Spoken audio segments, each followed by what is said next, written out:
Standoff, this time at a different airport in Somalia. Airport security in the port town of Bosaso refused this airplane to leave the semi-autonomous region after military instructors from the United Arab Emirates refused their luggages be checked.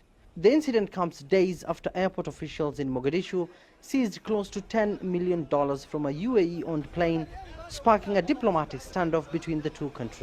But Abu Dhabi also has close relations with the breakaway region of Somaliland, which Mogadishu opposes. Here you can see the breakaway region of Somaliland as well as the semi-autonomous states of Puntland and Jubaland. The United Arab Emirates operates a port and military base in Berbera in Somaliland, as we've said, a second UAE-run port in Bosaso in Puntland, while a third one is in Kismayo in Jubaland. Joining us. The Somali national existence, sovereignty and territorial integrity have been violated by the United Arab Emirates, which has been there for a long time, invested in several sectors of the country, and had its own security infrastructure, which really enabled the UAE to smuggle somebody that Somalia was not aware of. So that probably was the straw that broke the camel's back. Became a serious issue when a Dubai-based company struck a deal with the self-declared Republic of Somaliland to open a commercial port in Berbera, bypassing Mogadishu to secure it.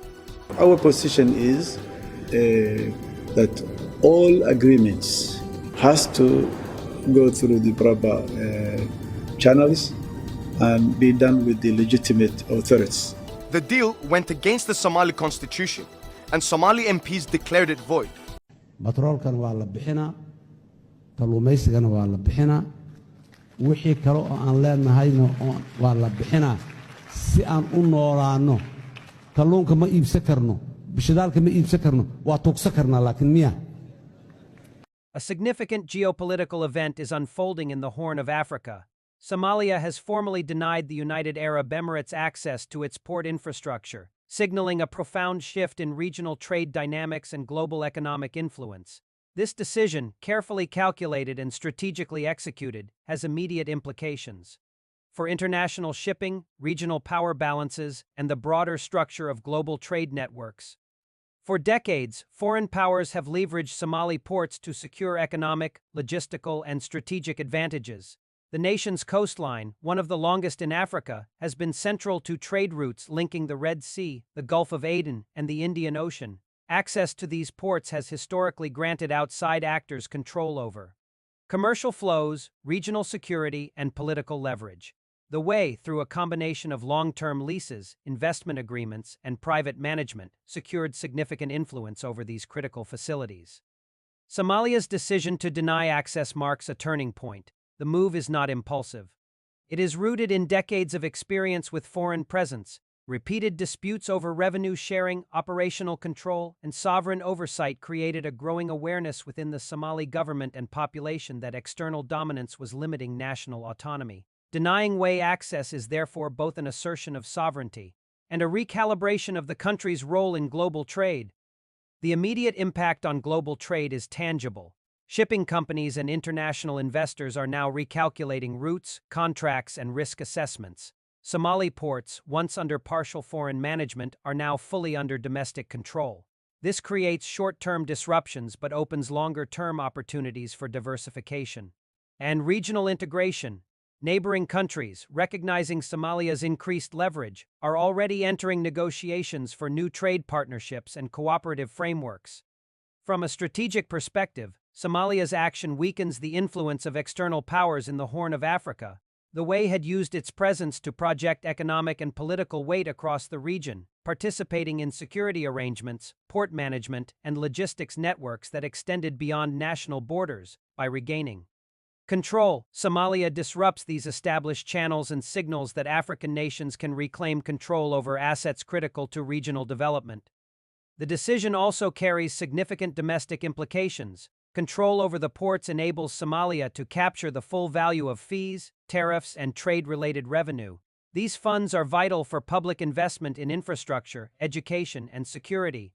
Beyond the financial dimension, the move has symbolic significance. It demonstrates to citizens and external actors alike that Somalia is capable of enforcing sovereignty over strategic resources without external intervention. Internationally, the decision has prompted a re-evaluation of trade strategies.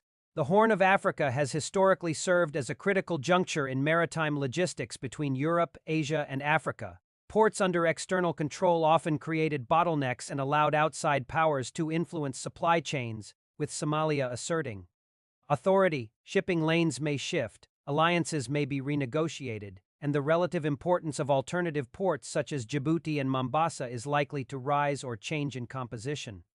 This shift also highlights the broader evolution of African nations towards self-determination in economic affairs. Somalia is not acting in isolation. Across the continent, states are increasingly asserting control over strategic assets that were previously managed or heavily influenced by foreign actors.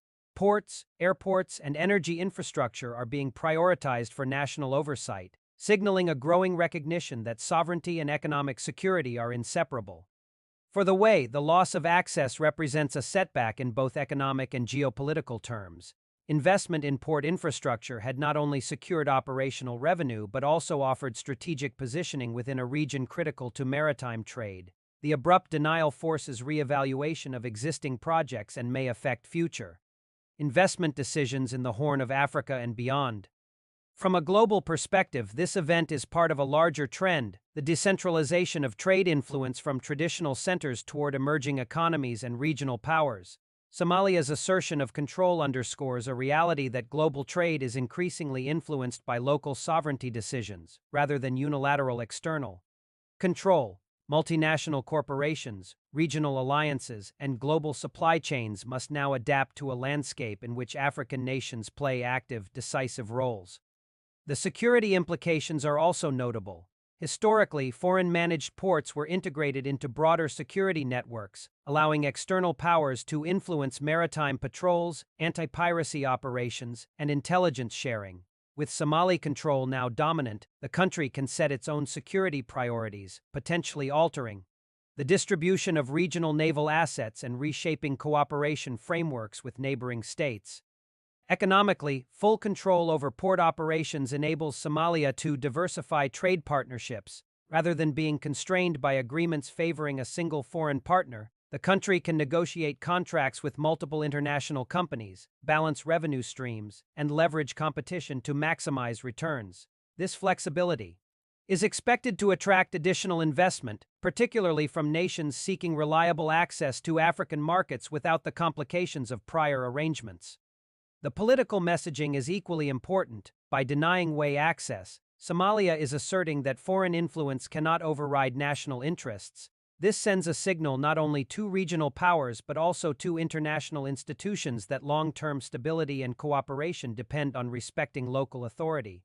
The move strengthens the bargaining position of African nations in negotiations involving trade, security, and infrastructure development. Regional responses are already shaping new dynamics. Neighboring East African nations are exploring collaborative initiatives with Somalia, including joint management of trade corridors, harmonization of tariffs, and cross-border logistics frameworks. These developments enhance regional integration, strengthen economic resilience, and reduce dependence on any single external power. The denial of access also intersects with global shifts in trade patterns. Maritime supply chains are increasingly sensitive to geopolitical developments, with companies seeking flexibility and security. Somalia's ports, now under full national control, offer both a challenge and an opportunity. Companies must navigate new governance structures, but those who engage successfully gain access to a critical node in global logistics. For citizens of Somalia, the benefits extend beyond economics. National control over ports fosters pride, enhances domestic legitimacy, and provides visible proof of sovereignty in action. Communities that rely on maritime trade, logistics, and related industries now see direct connections between governance decisions and tangible improvements in economic opportunity. In strategic terms, the event demonstrates that infrastructure can be both a tool of power and a symbol of autonomy. Somalia's ports, once managed by external interests, now serve as instruments of national authority. This reorientation is likely to inspire similar actions elsewhere in Africa, reinforcing the trend toward local control over critical assets. The global implications are clear. Power in the Horn of Africa is no longer exclusively determined by foreign presence. Instead, local governance, strategic decision-making, and regional alliances increasingly define influence. Somalia's assertion reshapes calculations for all stakeholders, from multinational corporations to national governments seeking access to critical trade routes. As the ports transition to full Somali management, operational efficiency, investment, and security frameworks will become the focus of both domestic and international scrutiny. The country now carries the responsibility of maintaining performance while navigating complex regional and global pressures. Success in this endeavor will consolidate its role as a regional hub, while missteps could amplify the challenges inherent in managing such critical infrastructure independently. Ultimately, Somalia's decision to deny UAE access to its ports reflects a broader story: the rise of African sovereignty in practical, measurable terms. Trade, security, and economic autonomy are increasingly intertwined, and nations that assert control over strategic infrastructure gain not only immediate advantages but also long-term leverage in global affairs. The ripple effects are already visible. Shipping companies are reconfiguring routes, regional powers are renegotiating alliances, multinational investors are reassessing strategies, and most importantly, Africa itself is demonstrating that it can manage its assets, influence global trade, and determine its own trajectory without external dominance. This moment marks a historic recalibration. For Somalia, it represents sovereignty realized. For the UAE, it signals limits to regional influence. For the world, it underscores that global trade is no longer unidirectional. Power is increasingly determined by nations that take control of their critical infrastructure, assert strategic independence, and shape their future on their own terms. The denial of access is not just a trade story. It is a geopolitical milestone, a declaration of self-determination, and a warning to external powers that Africa's strategic assets are no longer negotiable in ways that undermine national sovereignty. The Horn of Africa, long viewed as a peripheral stage in global affairs, is now a decisive actor in shaping trade, diplomacy, and the balance of influence. The ramifications of Somalia's decision to deny UAE access to its ports extend far beyond the immediate control of infrastructure. At the heart of this move is a profound assertion of sovereignty, a declaration that strategic assets within African nations will no longer be used as leverage by foreign powers. For decades, port management in the Horn of Africa had been a mechanism for projecting influence, extending both economic and political control. With this decision, Somalia has fundamentally shifted that paradigm. No longer is access contingent on foreign approval or constrained by agreements favoring outside interests. The nation has reclaimed control of one of its most vital economic arteries. The immediate consequences for global trade are complex and multifaceted. Somali ports, particularly those along the Gulf of Aden, were critical nodes in the supply chains linking Asia, Europe, and Africa. Ships carrying oil, manufactured goods, and strategic minerals often relied on these ports for refueling, transshipment, and logistics. Support, the change in management and operational oversight requires shipping companies to renegotiate contracts, adapt to new administrative protocols, and reassess risk.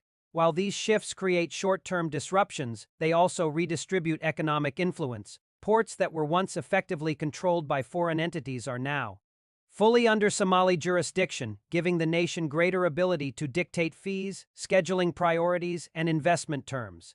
This newfound authority allows Somalia to balance domestic economic priorities with regional trade opportunities, potentially redirecting a portion of global trade flows toward alternative corridors that align with Somali interests. One of the most striking elements of this shift is the broader message it sends to the international community. The UAE had relied on its long-term presence and investment to consolidate influence, both economically and diplomatically. By reclaiming control, Somalia signals that foreign capital, while welcome, must respect national sovereignty. This sends a clear warning to other external powers that traditional strategies of influence, leases, port management contracts, and investment-backed authority can no longer be assumed. Sovereignty is now non-negotiable, and African nations are demonstrating that they are willing to enforce it, even when facing potential economic or diplomatic pressure from wealthier states. The economic impact within Somalia itself is equally significant. Full control over port operations allows for a greater share of revenue to remain domestic. Import and export fees, tariffs, and logistics income now contribute directly to national budgets, providing the government with the resources to invest in infrastructure, social services, and security. For a nation that has historically relied on external aid, this represents a critical step toward financial independence. Additionally, Somali ports are becoming more than revenue generators. They are symbols of national pride and proof that self-determination can translate into tangible economic and strategic gains. This move also transforms regional dynamics in the Horn of Africa. Neighboring countries, many of which have historically depended on foreign-managed ports, are observing the Somali model closely. Ethiopia, Djibouti, Kenya, and even Sudan may reinterpret their own infrastructure strategies in light of Somalia's example. The possibility of regional coordination, joint management of trade corridors, and multi-party port agreements is increasing, fostering integration that is driven by African nations rather than by external actors. Such integration strengthens collective bargaining power, reduces dependency on single foreign partners, and ensures that regional trade decisions prioritize local economic and security considerations. The security implications of Somalia's decision are equally profound. Foreign-managed ports often serve dual purposes: commercial hubs and strategic military footholds. The WA's presence allowed for monitoring maritime traffic, projecting naval power, and exerting influence over regional security arrangements with Somali Authority. Reasserted control over maritime security shifts. The Somali government can now determine patrol patterns, anti-piracy operations, and intelligence sharing agreements independently. While this imposes additional responsibilities on domestic authorities, it also ensures that security priorities align with national rather than external interests. Over time, this shift may encourage neighboring nations to adopt similar approaches, resulting in a more self-determined and coordinated regional security framework. The impact on investment flows is another critical dimension. Multinational companies that previously relied on predictable access and foreign-managed operations must now adapt to a more autonomous Somali framework. This introduces both risks and opportunities. Firms willing to engage under new governance structures may benefit from more transparent negotiations, reduced external interference, and stronger alignment with local priorities. Conversely, companies that are unable or unwilling to adjust may face delays, cost increases, or exclusion from lucrative logistics networks. In effect, Somalia's action is forcing the international private sector to acknowledge the authority of African states as equal partners rather than subordinate stakeholders. The ripple effects extend beyond the Horn of Africa. Somalia's assertion challenges assumptions about the distribution of global trade power. Historically, strategic corridors, ports, canals, and shipping lanes were heavily influenced by external actors capable of projecting both economic and military power, with Somalia exercising full control. A precedent has been set. Nations can reassert authority over their infrastructure without destabilizing global trade. This is particularly relevant for countries with critical choke points or resource hubs. Somalia's action demonstrates that sovereignty and economic integration are not mutually exclusive. Rather, they can coexist, reshaping global supply chain calculations. From a geopolitical perspective, the decision also underscores the shifting balance between Western-aligned powers and emerging African autonomy. The WA had maintained its influence in part by aligning with broader Western strategic objectives. Somalia's refusal to permit continued access signals a rejection of that alignment, emphasizing that African nations are increasingly willing to pursue policies independently of external geopolitical agendas. This realignment may encourage other African states to reconsider similar arrangements with foreign partners, potentially reshaping trade, investment, and security networks across the continent. Internally, Somalia's move has strengthened state legitimacy. Citizens perceive the decision as a tangible exercise of national authority and an assertion of sovereignty that directly benefits the population. Control over ports increases employment, stimulates local industries, and provides revenue for public services, demonstrating that strategic decision-making can yield measurable improvements in daily life. Moreover, this enhanced legitimacy strengthens the government's bargaining position both domestically and internationally, allowing it to negotiate trade and investment agreements from a position of authority rather than dependency. Long-term, Somalia's decision has the potential to reshape East African trade corridors. ports along the Gulf of Aden and Indian Ocean are vital for connecting Africa to Europe, the Middle East, and Asia.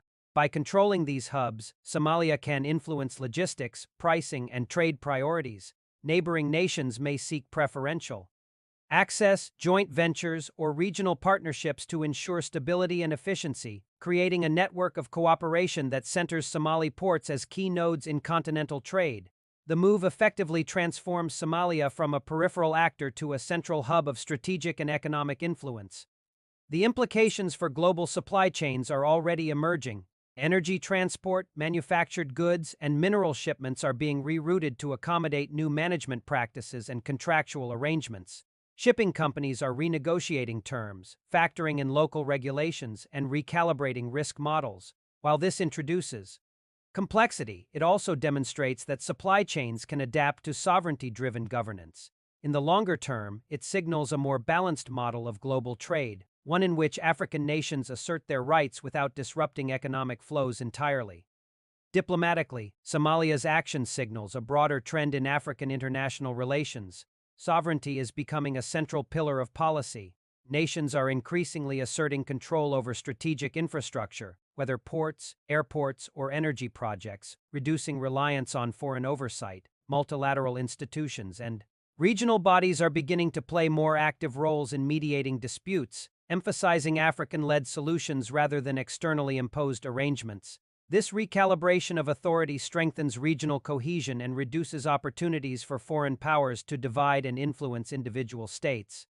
Critics of Somalia's decision warn that the country assumes significant responsibility in assuming full port management. Operational efficiency, investment maintenance, and security now rest primarily with domestic authorities.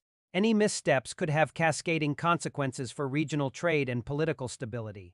However, early indicators suggest that Somalia is rapidly adapting, leveraging partnerships, technical expertise, and regional coordination to manage these challenges effectively. This demonstrates that sovereignty, while demanding, can also produce more resilient, self-directed governance systems.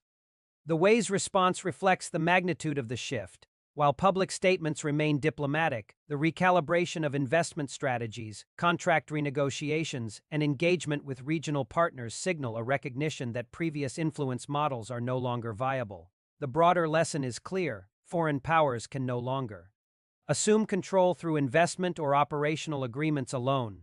Authority, legitimacy, and local consent are now essential components of sustainable engagement. The regional and global significance of Somalia's ports cannot be overstated. These facilities serve as critical nodes for trade connecting Africa to the rest of the world. By asserting control, Somalia not only ensures national benefit but also sets a precedent for how strategic infrastructure can be managed in Africa more broadly. The ripple effects are likely to influence decisions across the continent, encouraging other nations to reclaim control of vital assets, enhance regional cooperation, and negotiate more equitable partnerships with global actors. In conclusion, Somalia's denial of way access to its ports is not merely a local administrative decision. It represents a profound shift in the global balance of trade and influence. By reclaiming authority over strategic infrastructure, Somalia has demonstrated that sovereignty, economic opportunity, and global relevance are not mutually exclusive. The nation now stands as a symbol of self-determination in the Horn of Africa, reshaping regional diplomacy, trade, and security. The decision signals to the world that African nations can assert control, manage complex logistics networks, and redefine their role in international commerce. For external powers, it is a reminder that influence must be earned through partnership and respect rather than assumed by historical precedent or financial leverage. For Somalia, it is a step toward economic empowerment, political legitimacy, and regional leadership. Global trade has shifted. Supply chains, diplomatic networks, and regional alliances must adapt. What was once controlled externally is now domestically managed, and the implications extend far beyond the Horn of Africa. This moment marks the beginning of a new era, one in which African nations assert control over their resources, infrastructure, and destiny, transforming not only their own futures but the global economic order itself.